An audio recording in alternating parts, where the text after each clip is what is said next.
Thank you so much, Mr. President. Thank you very much. I spent 12 years as a special agent, as an undercover operator, working on the southern border, working sex trafficking cases. And I can tell you, you're exactly right. One little girl I can tell you about, in fact, I introduced this little girl to Miss Trump during a private briefing. This little girl was kidnapped in Central America, 11 years old, groomed for 2 years, with the intent of getting her ready to come to America.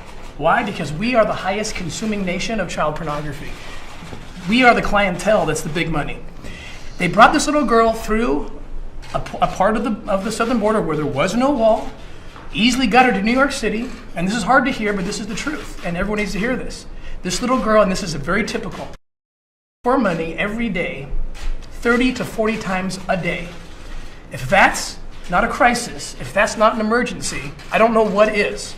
Now let me say this, had there been a wall, had there been a barrier, this little girl likely would have been saved because the traffickers would have been forced to take this child through the port of entry where we have amazing law enforcement. I've worked with these people. These are the best people on the planet. They can detect, they have equipment, they have trained agents. In contrast, while this was happening, I was working another case. A little boy, a Mexican boy who was kidnapped by an American trafficker by a child pornographer. He kidnapped Mexican children, brought them to San Bernardino County, where he had a makeshift studio, made child porn with these little children, 5 years old. This little boy was kidnapped in Mexicali, Mexico, where there was a wall, where there is a barrier, and so he was forced to take this little boy through the Calexico port of entry, and guess what? It worked. We captured him. We rescued the little boy, and subsequently rescued 12 other children in San Bernardino, California. The difference between those two cases is 2 + 2 = 4. The wall was the difference. The wall rescued this little boy, and the lack of a wall caused this little girl to go through a hell that is indescribable, that is not manufactured.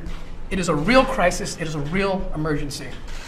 And you have many thousands of people like this. Thousands. This is happening all the time. We work in Mexico. We have done several operations. I've just met with the Secretary of State, their equivalent, Olga Sanchez, just last month about this.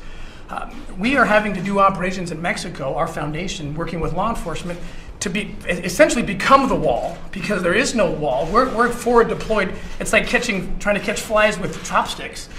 It works. We can make it work, but if we had a big, fly swatter, which is the wall, that'd be a lot better. Yeah. It stops it.